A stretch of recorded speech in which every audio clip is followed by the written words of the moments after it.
Good morning, morning! Papakita ko sa inyo kung paano ako mag-pollinate ng aking mga kalabasa. Yan yung male na kalabasa. Pagkatapos, ikakaskas natin dyan sa stigma ng female na kalabasa. Look, yung stigma ng female na kalabasa is medyo marami siyang bukol-bukol. Siguro mga anim na guhit. Yan yung pabilog doon sa gitna. Yan, dun ko kinakaskas yung pollen ng male na squash loko.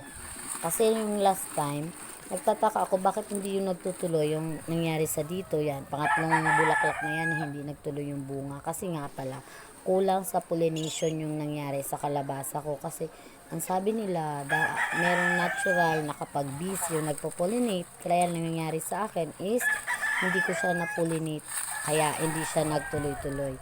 Sana nakatulong at sana magtuloy-tuloy na yung bunga ng